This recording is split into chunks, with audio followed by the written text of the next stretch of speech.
చూపిస్తున్నాను చూడండి, నిప్పులండి. ఇది మొన్న ఈ మధ్య దాకా బాగా పెయిన్ వచ్చేదండి. అంటే కొన్ని విషయాలు మనం చెప్పుకోవడానికి, డిస్కస్ చేసుకోవడానికి, ముఖ్యంగా తెలుసుకోవడానికి సిగ్గుపడకూడదండి. సిగ్గుపడితే అంతే సంగతి అన్నట్టు. ఈ నిప్పులు నాకెందుకు పెయిన్ వస్తుంది, ఆడవాళ్ళకి కదా నిప్పుల్స్ ఉంటాయి అనుకుంటాం, మగవాళ్ళకి కూడా చిన్నవి ఉంటాయండి. అయితే యాక్చువల్గా నేను జిమ్లోనో లేకపోతే అక్కడో రన్నింగ్లోనో కోచ్ని అడుగుంటే ఆయన చెప్పేసేవాడు. ఆయన అడగలేదు, డైరెక్ట్గా డాక్టర్ దగ్గరికి వెళ్తే ఆయన చెప్పిన విషయాలు మీకు చెప్తున్నానండి. నాకు తగ్గిపోయింది. మీలో చాలామందికి ఈ సమస్య ఉంటుంది. ముఖ్యంగా రన్నింగు గట్టిగా వర్కౌట్ చేసే వాళ్ళకు ఉంటుంది, కొంతమంది చేయని వాళ్ళకు కూడా ఉంటుందండి. జాగర్స్ నిప్పుల్ అంటారు దీన్ని. అంటే ఏం లేదండి, ఈ నిప్పుల్ ఉంది కదా, ఆడవాళ్ళకి ఎక్కువ ఉంటుంది.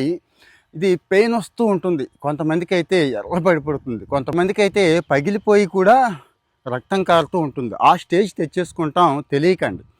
ఏం లేదండి, దీనికి ఒకటే కారణం. గట్టిగా వర్కౌట్ చేసే వాళ్ళకి, ముఖ్యంగా రన్నింగు, డాన్సు, జిమ్లో చెస్ట్ ఎక్సర్సైజులు చేసే వాళ్ళకి అనుకుంటాం.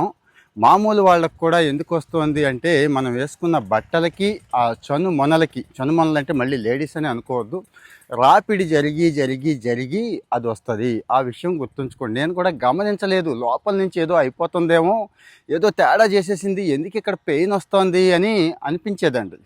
సో అది ఎలా బయటపడ్డాను అనేది కూడా మీకు చెప్తాను, జాగ్రత్తగా వినండి. యాక్చువల్గా ఈ రాపిడి తగ్గించడానికి ఏం ఉపయోగపడతాయి మనకి, మీకు తెలుసు కదండి, బట్టలు.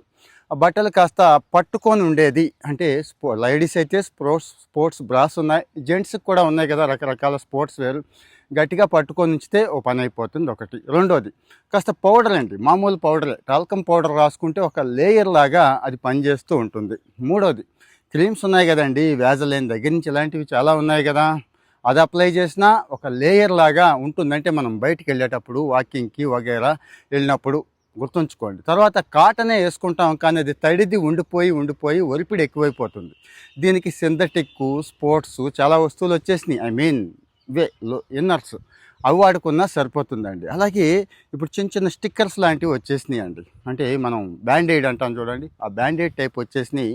అవి పెట్టుకున్నా కానీ సరిపోతుంది. అంటే ఇవన్నీ చేస్తే సరిపోతుందండి. లేదు ఇంకాస్త ఎక్కువగా ఉంది అంటే యాంటీ ఫంగల్ క్రీమ్స్ దొరుకుతాయండి మనకి, anti bacterial, anti fungal creams దొరుకుతాయి. ఆ క్రీమ్ అప్లై చేసినా సరిపోతుంది అంతే. ఇంకా మరీ ఎక్కువగా ఉంది, ఇబ్బంది పెడుతుంది అన్నప్పుడు మాత్రం డాక్టర్ని అయితే కలవాలి. సో మరొకసారి టెస్ట్ చేసుకోండి. విషయం తెలియకముందు చాలానాడు బాధ పెట్టిందండి. 2-3 నెలలు అయితే నేను అలా భరించాను. కానీ కొంత భయం ఉంటుంది కదా, అమ్మో ఏదో అయిపోతుందని.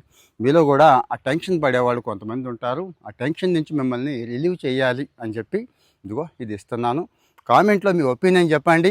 ఈ బాధ ఉన్న వాళ్ళు ఇంకా ఏమైనా చిట్కాలు ఉంటే అవి కూడా చెప్పండి.